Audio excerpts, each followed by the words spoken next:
Hi, everyone. Paul Krugman again, back on duty with some fresh content this week. And this week, I'm talking to Eoin Higgins, who's the author of a really, really interesting book called Owned, how tech billionaires on the right bought the loudest voices on the left, although it's actually a much more extensive the issues covered go a lot broader than that. And to be honest, I was inspired to talk to Eoin, who I've met and talked with before, but this time on camera, because one of the voices on the left, Matt Taibbi, who is one of the subjects of the book, has sued Eoin.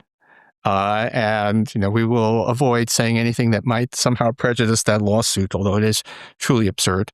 Eoin has a Substack, which you can see the link to above, and of course the book itself, and I'll have links to that. So, welcome. Hi there. Yeah, thank you for having me. A pleasure to talk. This book is actually, the subtitle focuses on the voices on the right, now on the right, formerly on the left, Taibbi and Glenn Greenwald in particular. But it's actually, there's a lot more. Most of the book is really about the background and so on. Do you want to give a quick summary of how you would say, what would say is the theme of the book? Yeah, the book kind of traces, I'd say primarily traces Glenn Greenwald's career as well as Matt Taibbi's career, and in parallel talks about the Silicon Valley billionaires who are kind of behind the tech right movement that is currently really, I think, has taken over a lot of conservative politics in the U.S. and kind of, looks at these parallel tracks. And then when we get to around 2020 or so, they kind of converge. I think the argument of the book is really looking at how Silicon Valley right wing were able to kind of buy up the alternative media ecosystem and create something where they were able to kind of take it over, I suppose. And in doing so, then provide the opportunity for people like Greenwald and people like Taibbi to make money on these platforms, which then kind of came with its own incentives to continue to kind of flatter and, work toward the interests of this cohort. Okay. We should mention that one of the things you talk about is Substack is at least one of the investors is Mark Andreessen, who is definitely part of the oligarchy or whatever we want to call it, and very much part of this whole thing, which does raise questions. And we'll talk a little bit about Substack later on, but that's a little bit of navel gazing as well. So, so let's just start. I mean, the shift of the emergence of the tech right is a really it's a really startling thing, right? Not that long ago, Silicon Valley, if anything, kind of leaned, certainly on social issues, leaned left and got along okay with at least a fair number of Democrats, and now has gone. And tell me about what you think is driving this, and then maybe I have some questions and thoughts. Yeah, I think that let me try and gather my thoughts here. I think there are kind of two different tracks here. One is that the industry being in California, the relatively youth, I think, of a lot of the people who work in Silicon Valley and have worked there traditionally, did make this a sector where the politics certainly seemed to be liberal, socially liberal, certainly. And the people who were in charge, people like Andreessen, people like Musk, people like Peter Thiel, those who are running companies or investing in companies, big movers and shakers, right, within this space. They've actually always been relatively conservative, but it also hasn't really been something, with the exception, I think, of Thiel, that really mattered until about 10 or 15 years ago. And that's when probably about 10 years ago, there's like a shift in how they're perceived. Up until then, most of the public discourse around the tech companies, most, not all, but most, was pretty like laudatory. Like these are cool gadgets that they're giving us. These are cool things that we have. This industry is doing a lot of good for the country and for the economy. Then I'd say, around 2015 or so, earlier than that, but around 2015 or so, that really started to change, and there was a lot more criticism. Now, there had been some stuff earlier. Peter Thiel famously sued and tried to kill Gawker because of them, and successfully did, because among other things, they had outed him back, I think, in 2007, 2008. He was angry about that, and he launched a campaign that finally came to fruition in 2016 with taking down Gawker. This was because of the Valleywag blog, which was a Gawker project that kind of treated the tech industry like a gossip blog. It was very critical. But this was, them and like Wired, like these, but for the most part, the way that Silicon Valley was treated, I think, in the mainstream press was pretty laudatory. And then around like 10 years ago, 2015, 2014, that started to change. And 2016, when Trump was elected, the part of the backlash to that election from, I'd say, like kind of the liberal mainstream and the Democratic Party was to kind of look for reasons that this might have happened. And one of the reasons that they really latched onto was social media. And social media are these companies that are controlled by these very powerful people in Silicon Valley. And they didn't particularly care for being criticized, particularly Andreessen, who already was shifting to the right, got really angry about this. Musk got annoyed about it. Obviously, he didn't own Twitter or X now at the time, but he started to slowly kind of shift to the right. Thiel brought all of these billionaires, these tech guys, in to meet Trump right after he got elected, which, by the way, is not like conspiratorial. Like, I think that's very normal for industry. You want to meet with the person who's in charge. I don't think that there's anything particularly evil about that, in anything to like look for that as conspiracy. But these guys had all been kind of criticizing Trump in the lead up to that, and then all met with him, didn't mention any of the things that he was going to do that were offensive, etc. They worked with him, and 2020 with the pandemic, I think that really kind of launched these guys all the way to the right, to be outwardly to the right. Their reaction to the pandemic, their reaction to, I think, just generally where the Democratic Party was at that point, shifted them publicly to the right. And then after Trump lost, and the Black Lives Matter protests were part of this too. Like they were very angry about a lot of the things that they were saying. So around like 2020, I think, is when you see the really hard shift. It's interesting because you thought of Silicon Valley as being libertarian, and it turns out that they're libertarian until people start criticizing them. And that's and freedom of speech to say negative things is kind of not, which is, it's kind of amazing, but it's also, what strikes me is that, I think this is somewhat different from the robber baron era. If we think of it, Gilded Age and all of that, obviously the robber barons didn't like being criticized and owned a lot of newspapers and so on. But I don't think anybody, tried to shut Ida Tarbell down in the way that this is kind of a new development.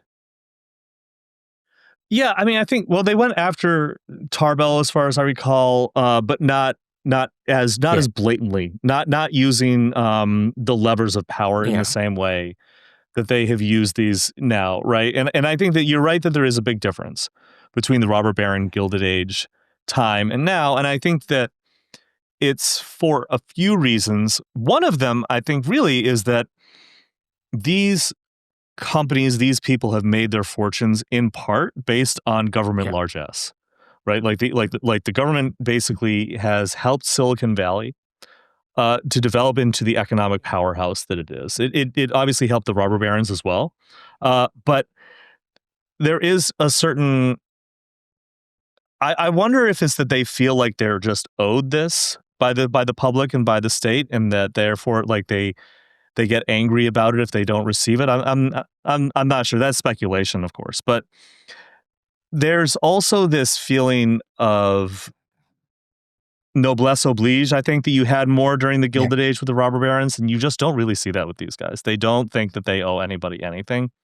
They're really captured by, I think I think you aptly described as this kind of libertarian twist to their politics. It's kind of like libertarianism up until the point that something happens that I don't like, at which point I want, the state to step in and to enforce what I want to happen. But I think that they do think of things that way, and I think that they don't really appreciate that they live in a society, really. I mean, I think that's a lot of what it is. I think they don't appreciate that they live in a society, and they don't think that they have any sort of obligation to the rest of society, the rest of the country. And I think that's a big difference between the robber baron era. Which is odd, given how much, as you say, there's a lot more sort of direct role of government contracts in Silicon Valley than, the government was a pretty small entity back in the late 19th century, and but it's a big factor. But you have these people who act as if they were completely independent pioneers. I made it all myself, and thank you, Pentagon, for the latest check. I mean, exactly, yeah, I mean, one thing that strikes me a lot also in this, and kind of is that this is not a question of why is the latest cohort of tech billionaires so much more conservative than the previous one. These are the same guys. That this is, and I think part of it is that these are people who 10, 15 years ago were everybody's folk heroes, and kind of lost that status and are not taking it well. Yeah, I agree. I think that they are upset. In the book, I talked to Margaret O'Mara, and she pointed me toward this Teddy Roosevelt speech, this section of a Teddy Roosevelt speech where he talks about the man in the arena. In part of the speech says, it's not the critic that counts. And what it's essentially saying is that anyone who is simply criticizing what you're doing when you are the man in the arena, you're the person who is doing the thing, that they're just they're haters, basically, is the idea here. And she really said that these guys take that to heart. I mean, they really believe that they are the ones who are out there. They are at the front lines of innovation in developing the world and taking things to the next level. And anyone who has a problem with that for whatever reason, they are just doing nothing except for criticizing. They shouldn't be listened to. And she kind of said that, if you take that ideology, or you take that speech as an example of the ideology, it can show you like where these guys are, like how they think about this stuff. And I thought that was really sharp. Okay. I could go on a bit. I mean, one issue is to some extent is a little bit, this looks like a midlife crisis for some guys who made a lot of, struck it big when quite young, and now, not being young happens to all of us.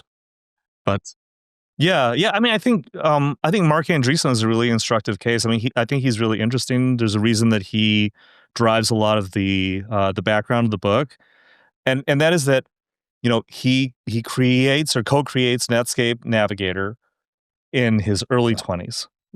Right out of school, after creating a precursor to it that was then taken by the college, which was part of the deal. But I could understand why that would make you upset.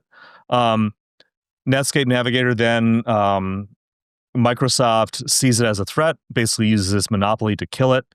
So Andreessen goes and, basically is behind this charge to break up Microsoft, to get the government to step in for him.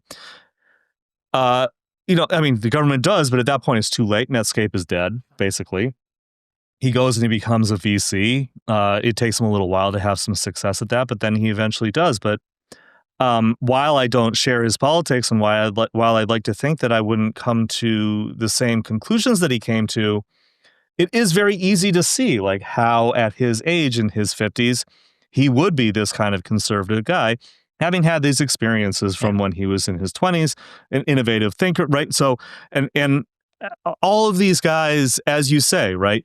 You said 10, 15 years ago, these guys were heroes. It's the same people. They're not it's not these new tech leaders. It's the same guys. And if you think that, we've been dealing with them for 10, 15, 20, 30 years, and they're all in their 50s or 60s, I mean, that means that they experienced a lot of success when they were in their 20s and 30s, and they have kind of grown up, as it were, right? Grown into middle age, doing this and having these experiences. Now, I thought, sorry, definitely not my kind of thing normally, but I think it was Joyce Carol Oates who just wrote a little thing about how, how sad it is that Elon Musk appears to have no life. And he went completely batshit over that. Sorry, technical language here. Yeah. But yeah. He's just seems to me to be a very insecure person. And it would be one thing if that insecurity manifested itself in just making bad, maybe profane jokes, but obviously it's manifesting itself in ways that I think are a lot worse than that. So okay, and then sort of on a parallel track in the book, you follow the careers of several people, but I think the Greenwald may be the centerpiece, but Taibbi sort of in second place, and then a little bit some other people in the sort of, I don't know what we call it now, but new age journalism, the partially online world of journalism that emerged at this point, I guess maybe 15 or so years ago, and it is interesting that they, the two guys you profile in particular were very much sort of at least celebrities on the left, and I guess both deny that they've actually turned right, but in practice are doing that. So maybe I should ask you for an interpretation and then follow again. Yeah, I think, did they turn right? Did the right or did the left turn away from them? I mean, that's kind of the question that is asked when people turn to the right. Yeah. Quite frankly, that's usually what they say. I would start with Glenn, and I would just say that his politics have always been slightly more maybe civil libertarian than strictly leftist, although certainly in his career in the late 2000s to early 2010s, he was about as close to being a Democratic partisan as you could see someone like him being. His writing at Salon and then at The Guardian definitely kind of aligned with a lot of mainstream and, close to mainstream liberals. He was very friendly with Chris Hayes, very friendly with Rachel Maddow, very friendly with Charlie Pierce. I mentioned the three of them because he's talked about them in not so nice language since then. But I think it is important to remember that he was like this guy. Like, this is the way that he did talk about these guys. He blurbed Maddow's book. I think he blurbed Hayes's book as well. And again, I'm just bringing them up because they're big celebrities in liberal media, certainly. And then I did a study before I wrote the book. I did a study of the way that he talked about Fox News before and after they started having him on, and it was at least on Twitter, it was like night and day. I mean, he called them disgraceful and conspiratorial, and then once he was on there, he was like he was an employee. And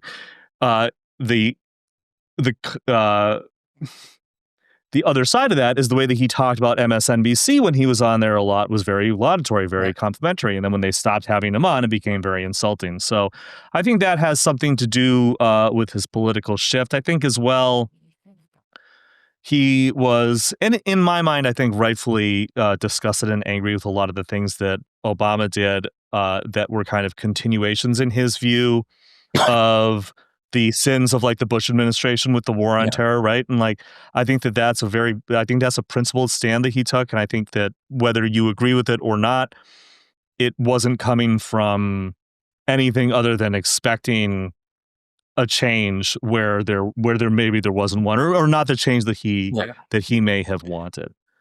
No, go sorry, ahead. go ahead. And I think once Trump was elected, he was a pretty consistent critic of the Russiagate stuff, and that kind of snowballed itself into being kind of Yeah, anti-Trump. And then by the time 2020 comes around with the pandemic again, I'm returning to that again, right? Like once again, 2020 being the pivot point. Um, he leaves the Intercept, which he had founded for First Look Media, and he goes off on his own on Substack. And part of this change, I think, is propelled by his appearances on Tucker Carlson, yeah, certainly on Fox News, as well as other Fox News shows, but mostly on Tucker Carlson. And since then, he has been, for the most part, I would say, a conservative pundit. I think he kind of occupies a space now in conservative punditry, which is a kind of an interesting part of the. I don't even know if I would call it a civil war. There are a bunch of different factions, I think, in conservative yeah, media that are battling, but the one that he's in is this kind of like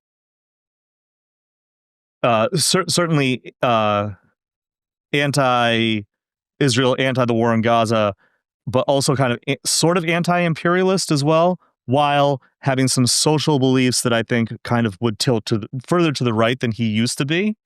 And it's this kind of like Tucker Carlson is kind of like this too, although Glenn is not, like a Christian right. nationalist like Tucker is, but there is this kind of like lane, right? Like there's this one kind of avenue that I think Glenn is in right now, and he's pretty well ensconced in.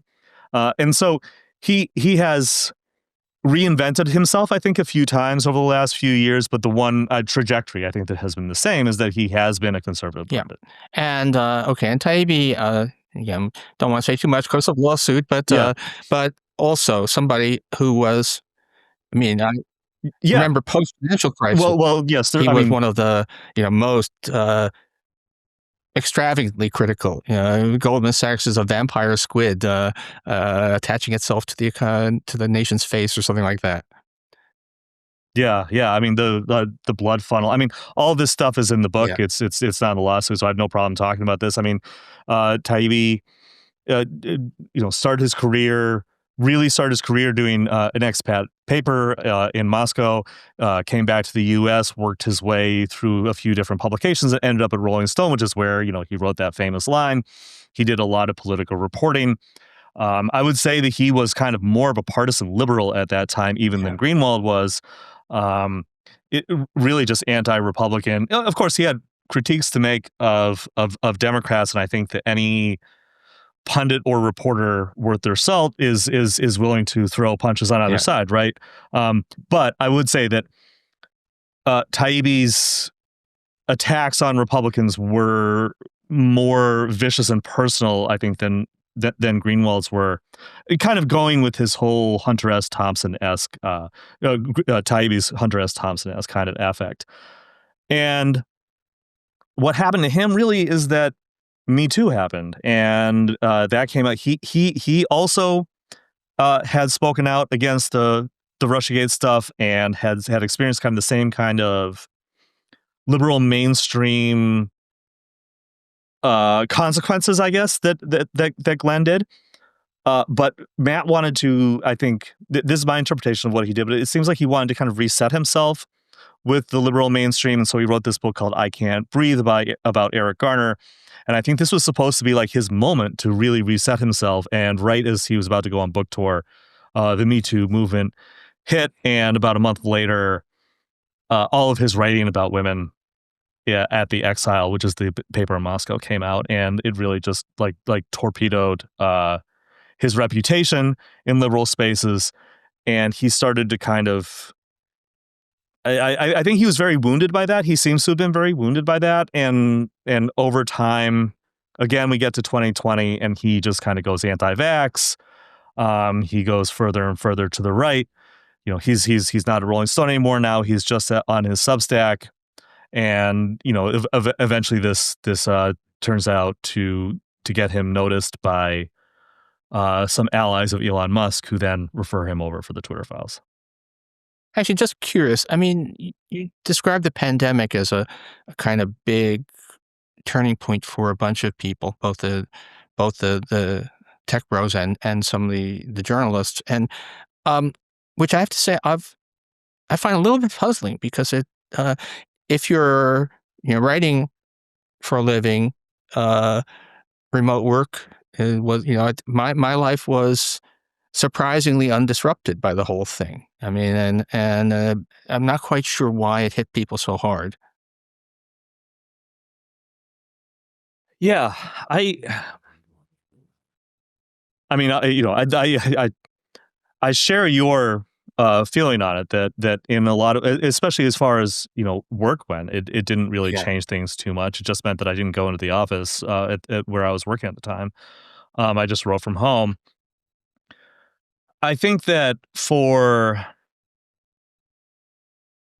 well, let's take them, I guess, individually, and then as a group. I would say first of all for Greenwald, I think he's always been reflexively contrarian, and so I think for him, my interpretation of his actions and the way that he behaved, I think for him it was like, well, everyone's talking about Black Lives Matter. Everyone's talking about how we have to get vaccinated. Everyone's talking about how we have to shut down. So there must be something about this must not be good.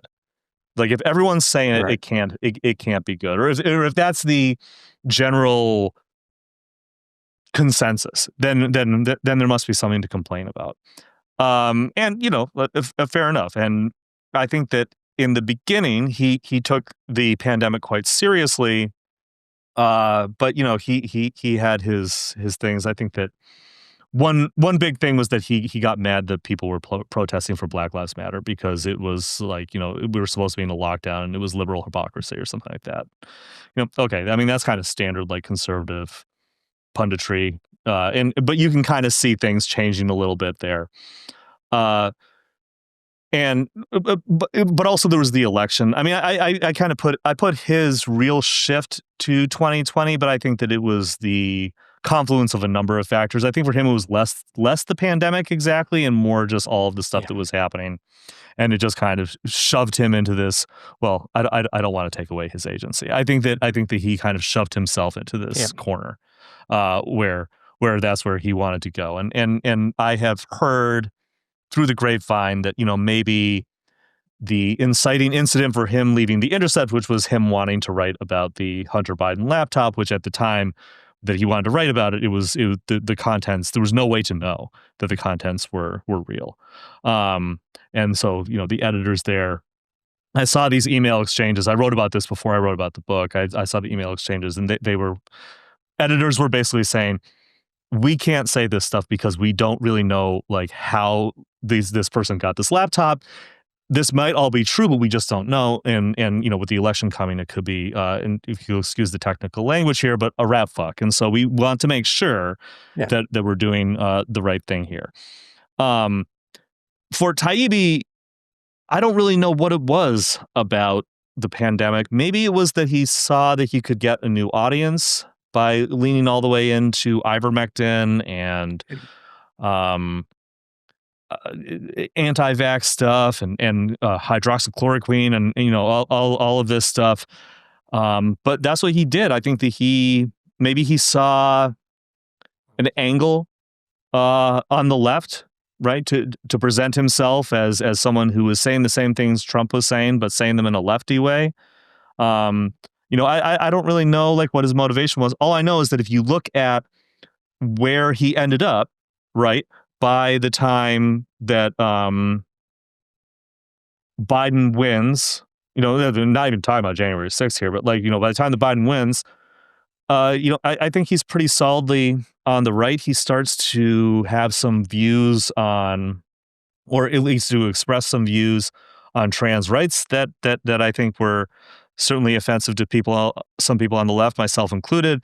His anti-vax stuff I thought was just lunacy, quite frankly. It reminded me of this guy, Jimmy Dore. I hope that nobody in your audience really knows who that is, but if they do, he's pretty crazy figure like this, another marginal fringe anti-vax figure. But anyway, but the point is that over the course of the year of 2020, like Taibbi just really ended up in this space where he was not only anti-vax and not only having these kind of right-wing social conservative beliefs, but believing, because there was all this backlash to people espousing these views at the time, that was evidence of this great liberal anti-speech censorship conspiracy, and that was the kind that would carry through to his reporting on the Twitter Yeah. files. Okay. We want to get to the Twitter files in a bit, but Yeah.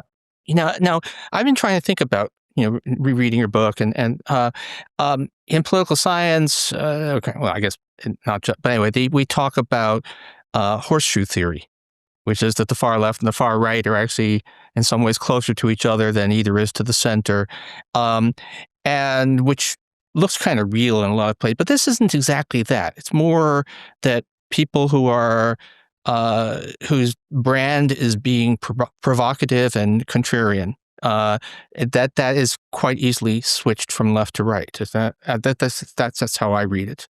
Yeah, I think whatever the dominant culture is, you just switch from the left to the right, and or you act in opposition to one or the other. Now, the interesting thing is now that because of the shifts that these guys have made, it's very hard for them to pivot back.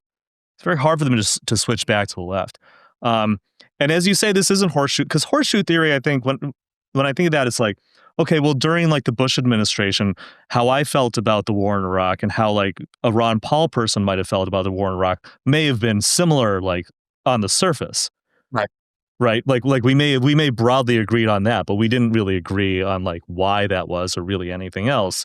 I think that what these guys are doing is just reflexive contrarianism. But as I said, I think at this point they are kind of locked in. I don't think that they can move back left. Yeah. I mean, there's, I think, a lot of ways, playing contrarian in the midst of an attempted authoritarian takeover is probably not going to get you a lot of cred if we ever get out of this, if democracy ever comes back. So, yeah. Right. Okay. I gotta say, at times, I writing through all of this financial crisis, at the New York Times, and also just being who I am, at the kind of gonzo, as you say, Hunter Thompson, the sort of stuff. I kind of envied guys who were able to do that, but even if I hadn't had the institutional constraints, that's not who I am. But it was. It was entertaining, but it turns out that it's very easy. It doesn't give you a lot of grounding in terms of what we're, at a certain point you have to say, some things are right and some things, and that's not how it worked for these guys. Yeah, some of the people who I spoke to for the book, their criticisms of Taibbi were that his analysis was always pretty superficial, right? Yeah. And I think that kind of goes to what you're saying, that he may have been having fun with talking about the vampire squid and stuff like that, but what was he really saying? I think that's, debatable. I'm not really sure where I come down on that. I wasn't a huge Taibbi fan at the time. I was much more of a Greenwald fan. If I was a fan of one of them, which I was a fan of Greenwald, but Taibbi's stuff didn't really click with me in the same way. Not that I disliked it. It was just not really my thing. So I get where they're coming from. Yeah. Okay. So let's talk about so the role of money, and of course it's the reason that the lawsuit, I can say stuff is absurd, is that at no point in the book do you say these guys were straight out bribed to adopt positions. It wasn't. I mean, they're not that sort of thing doesn't happen quite a lot, actually. Much more, I think, we're finding out than I would have imagined. But it's a lot subtler, and I mean, which is generally true, by the way, of the role of money in the political landscape. People who think that it's all about campaign contributions or whatever, that's just one of the many ways in which money makes its weight felt. And so I want to talk sort of in general about the incentives, monetary incentives that can warp journalistic endeavors. Yeah. Well, I think I talk about in the book how. I'll start with Greenwald, not because I don't want to talk about Taibbi. I will in a second, but I think that Greenwald thing is very instructive. So Glenn goes to Substack He doesn't get a deal to do this. There's no evidence of that. He just goes there. He has a massive audience. He brings it with him. I think he said that he was making more money than at the Intercept relatively quickly. And he kind of aligns himself, in my view, with a lot of the beliefs of a lot of the tech billionaires, or at least he's not challenging them, right? And then years later, he's getting invites to go to Balaji Srinivasan's conference in the Netherlands, which he told me, he told me it was, a good excuse for a vacation. He kind of tried to distance himself, I think, a little bit from the stuff that Srinivasan believes and this network state stuff. But, I think that he has seen, for speaking fees, for, he, I think, and Taibbi both appeared at the All In podcast conference. That's my recollection off the top of my head, but I'm pretty sure they were both there. I'm sure that they didn't do it for free, right? Like, so there are monetary incentives that exist. Kind of once you're in, you're in. And I think once you're in also means that it's hard to get out. It's hard to then criticize the people whose like network is paying you money, extra money on top of what you make to do, all of this different stuff. Again, maybe they're just not criticizing aspects of the tech sector that I think that maybe they should, because they just don't believe that those aspects should be criticized.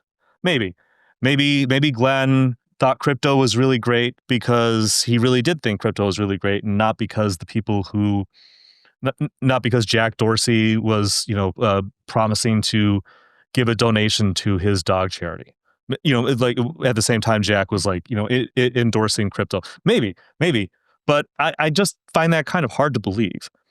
And it is in the same way, as I detail in the book, Taibbi benefiting from Elon Musk choosing him to interpret these cherry-picked internal documents and calling them the Twitter files.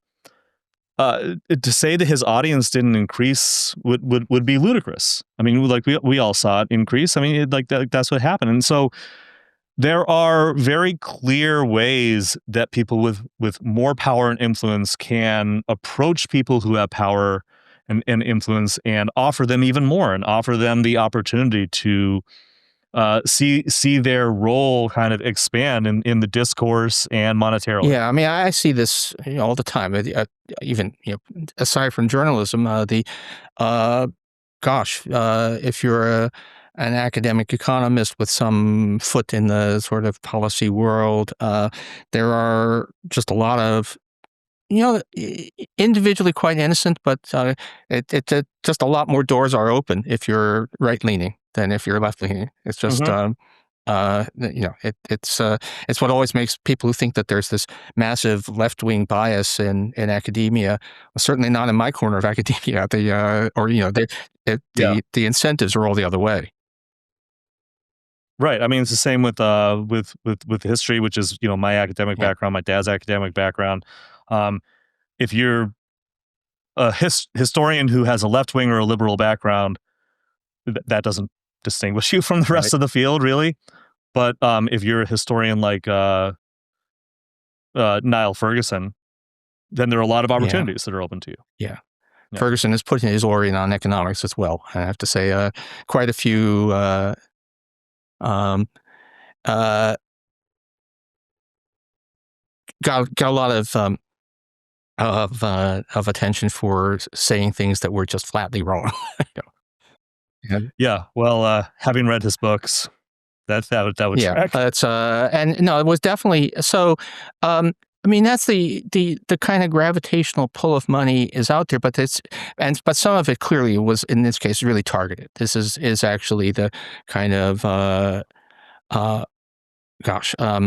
there's a specific kind of chat group, right? That is but anyway, yeah, that's not in the book. That reporting came out later, but that was it was people like Mark Andreessen, And I think David Sachs and Jason Calacanis, I believe, and then Matt Iglesias, I think, was in one of them, maybe Noah Smith, a few of these other. This is kind of like a more center to center Yeah, right yeah, thing, these guys, kind of maybe more mainstream guys. But yeah, I mean, like, these powerful figures are certainly speaking to journalists. They are speaking to pundits, who kind of align with their yeah. politics. And so yeah, I mean, it's in the world of actual officialdom, we talk about the revolving door, and it's definitely the case that the uh, again, without there being outright corruption,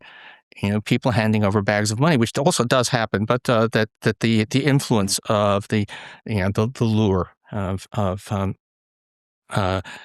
big money is always there. Let's talk a little bit about Substack, which is interesting because one of the things that you do emphasize is that that I guess Greenwald for a while and Taibbi still are earning money on Substack, and Substack is, I don't know what share of it Andreessen but is behind, but he's certainly one of the backers. And so I'm trying to figure out how this works. I mean, to what extent? I mean, let me put it this way: I appreciate that Substack has got some backing from people who are part of this kind of the oligarchy, the tech bro thing, and that we're always alert to the possibility. Now, you argue that Substack actually has favored the right, which I have to say is maybe be true, but it's not really visible from where I sit. But maybe there are things I don't know, deals I don't know about, and all that. Yeah. So a couple things here, and I'll take that last point last. But just kind of the first thing I'll say is that Greenwald and Taibbi were both, yes, they were both on Substack. Greenwald now is with, man, I can't remember what the name of it is. It's the YouTube Yeah. clone, the right wing YouTube clone, Rumble. So now he's exclusively on Rumble, and he's also, his writing has to go onto their blog as well. It's part of part of Okay. his deal, that he signed with them. Taibbi is still on Substack, which he joined when he was still at Rolling Stone, and kind of the loophole was that he could write a book there, Yeah. right? So he could write his book chapter by chapter on Substack, while not having a kind of overlap with the conditions of his employment with Rolling Stone. And his book Hate Inc. Is the book that was there that he wrote on Substack. And I guess what I would say about that is that it's very clear when you read it that he wrote it as a blog, without a lot of editing. Having said that, they did make a lot of money on that. Substack takes a percentage. It is their business model. The reason that I use Substack, I've been on there, I think, since 2018 or 2019. I really only started using it in 2020, but the user interface is just really good. The user experience is very good. It's just very easy to use in a way that other platforms simply are not, in my experience. And so that's, I think, that's one of its strengths that it has. It's very, very, very easy to just get up and running with it. It got an infusion of capital, I believe it was in 2019. Funding round led by Andreessen Horowitz, Mark Andreessen, and Ben Horowitz's venture capital firm. And after that infusion of capital, a number of us who were on there already started to notice that they were promoting a lot of right-wing voices. One thing they were doing is they did Substack, I think it was called Substack Pro, where they would give you a year of expected revenue to get you to come over to Substack and to write on there. And the deal was that basically, like, they would give you this revenue to come over, but if you made anything more than that, they would just pocket all of it, whatever it was. And then after that year, then you were on your own.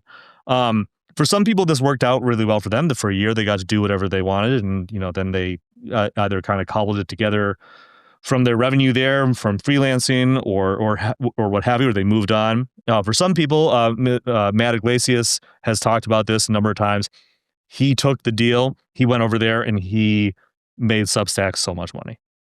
Like, for the first year, he made them hundreds of thousands of dollars. I think more than otherwise. He would have pocketed that money, but he took but that's the risk. That's the risk, right? Like that's the risk that you have to take, and the business is also taking the risk as well to fund you. The thing that we noticed is that they seem to be kind of enticing. It didn't really know like who was on a Substack Pro deal or not, but they seem to be enticing like more right-wing voices. Seemed to be a more right-wing tilt to the company at that time, or to like what was getting promoted to the front page, and that this was happening after the Andreessen infusion of money. Didn't look. There's like I'm not saying there's a smoking gun or there's proof of this. I'm just saying that that this is what we observed happening. That there was a lot of like right-wing movement to Substack, and it seemed that they were promoting it, and that this was noticeable to myself and other people who were observing it after Andreessen put money into it. Now, I mean, like, I think this Substack is one of the most popular ones, right? Your top 10, no, I think, it's right? Yep. yeah. I was going to say if we look at the U.S. politics, which is certainly the area where so of the top 10, 8 are either kind of center left or kind of never Trumper, former Republicans. Yeah. And only 2, Taibbi at number 10 and Barry Weiss up at number 1, are right leaning. And I'm number 7, and which is great. And enough so that if I had been offered a Substack Pro, I don't know if they still do that, but I would have been really sorry if I'd taken it. Right. I mean, Heather Cox Richardson, right? That's another, like, she's got to be number 2 probably, She's 2 or 3. Like, usually. she's got to be. Yeah. I mean, and I think that part of that though may as well be, a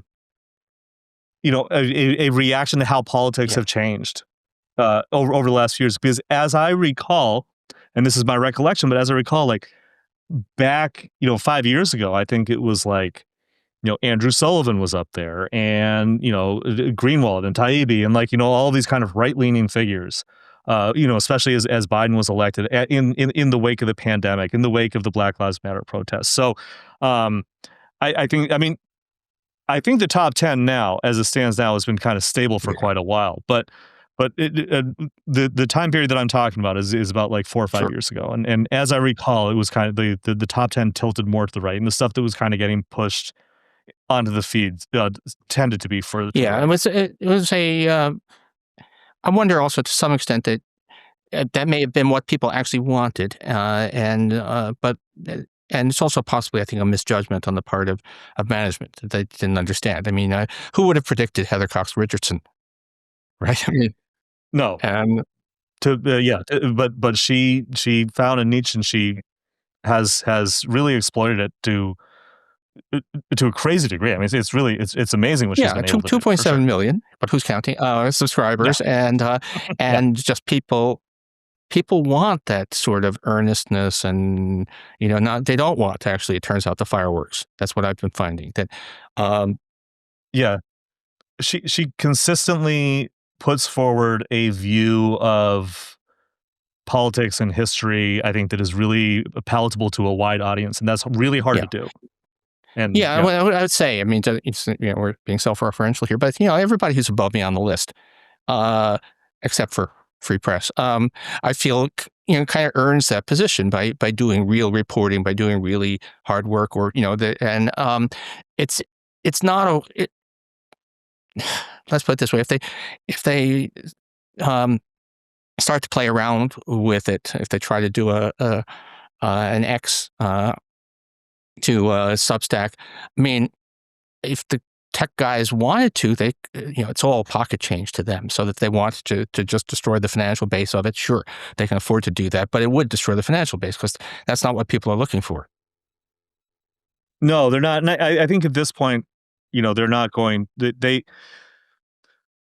My kind of overarching view of what they've been able to do with Substack, right?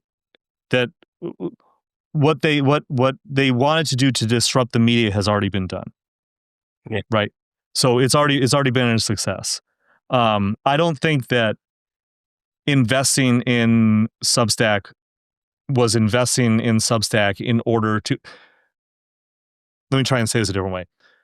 Elon Musk investing in Twitter and turning into X was done because he wanted to control that information space, explicitly wanted to control that information space.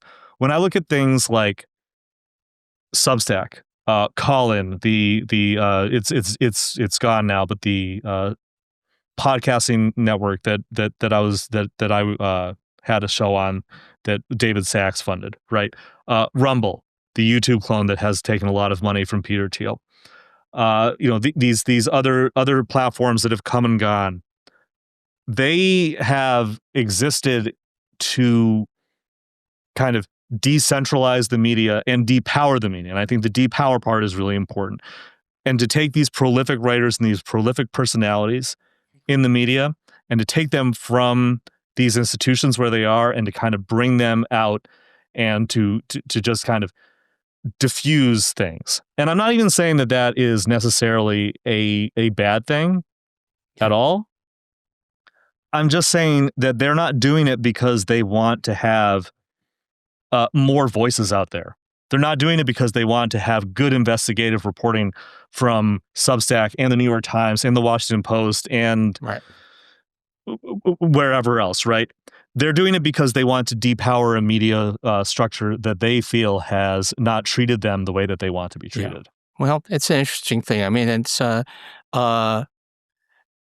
still, and it's all, by the way, I mean, the whole media news enterprise is such a financial midget, compared with these things that it is kind of almost funny that for them to be concerned about it. But I guess it nonetheless matters a lot. And I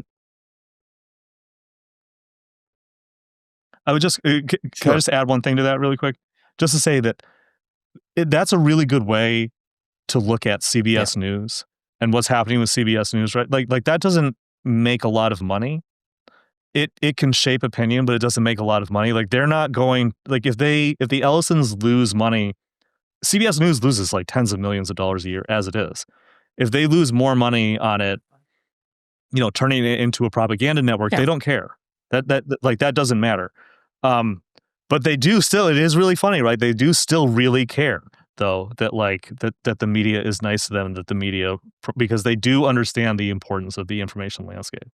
Okay, well, that's a good, and by the way, I have to say that it really is astonishing to me, given what my daily mail looks like, that these guys have such thin skins. I mean, my God, it's they would go berserk with just one day's haul of my email. But anyway, yeah.